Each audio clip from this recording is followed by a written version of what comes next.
I find myself both cheering this one and being a bit concerned about it. I'm not sure if they will change their tack.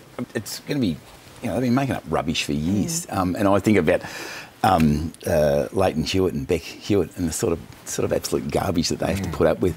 The problem with the magazines is that they're getting completely done over by the internet. And so for them to have those front pages that they have in the supermarkets, it's just complete rubbish what they put on the front to try and catch people's attention. If they don't do that, are they actually going to survive? I don't know. And it's going to have to make them stop and think. I mean, $4.5 million is a hell of a lot of money. So, do you think that was excessive? Were you surprised as a journalist, as a publisher, to read that? Yeah. It take a lot of time, particularly Bauer. I believe that they made an offer before. They could have settled for $200,000. Yes. So you look at that now and think, wow. But I think that's surprised me that it was that much money, because it takes a lot of money, time and money to defend these sorts of things, and I've been involved in that process.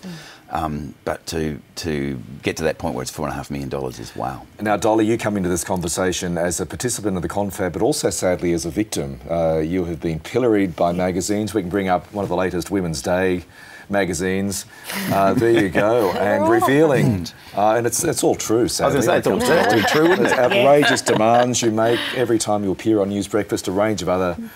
Wearing the same jacket as the main presenter. Well, I mean, that's the very least, is it? I've got a lot more to reveal if you want. But I think she did exactly the right thing.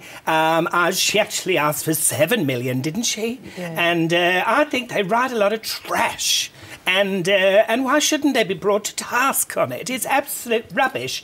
Bert Newton's, he's only got to be on the front cover and he's ill, he's dying. It's outrageous. That's right. But do you think they'll change? Do you think this will make a difference? I hope it does, but I doubt it will. I really doubt it will. Yeah. You never find your hand hovering over a magazine, tempted to pick up? In a completely different way, yes. Just a big carry of another celebrity copying it. Well, it's outrageous. I wouldn't even line Cocky's cage with them, quite frankly. Yeah, that expression for a while. They're trash, absolute trash.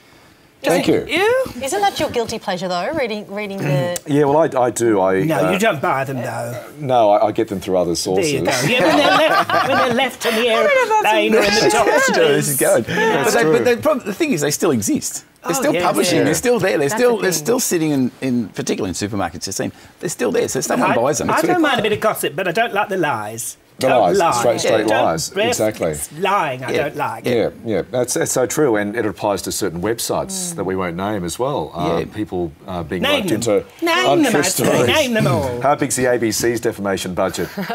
Not big. Okay, so I won't name them. But I am torn because, like a lot of journalists, and Ed, you'll and Del in the same boat here, you sort of push back against any attempt to curtail the free press, outrageous how it can be sometimes. Yeah, so I'm torn on that front. My concern is that we're talking celebrity issues, but we're starting to see it start to creep into the political sphere. I know there's a political defence that you have in defamation, but it doesn't stop them from having a go every now and again, politicians and those on the fringe of politics. And are we going to see them say, well, Rebel Wilson's had a go and be successful, perhaps we will too.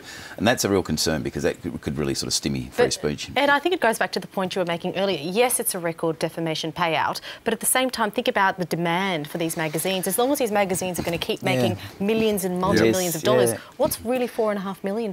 Yeah, well, I mean, they're under stress. I mean, every publisher's under stress. I think $4.5 million is significant. Once upon a time, that wouldn't have worried them. They would have just said, no worries, we'll pay that and off we go.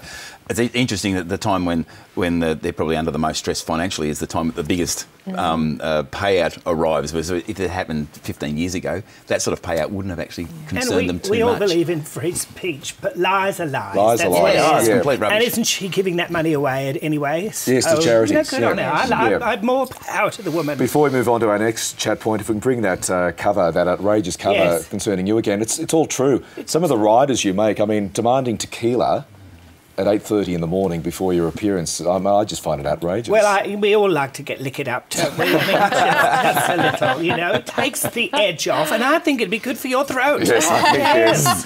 A little bit of a go. Don't dare tempt him. We both had half a bottle out there before. Yes, we did. So it's the worm you've got to look out for. That's the best part. Yeah, well, all right.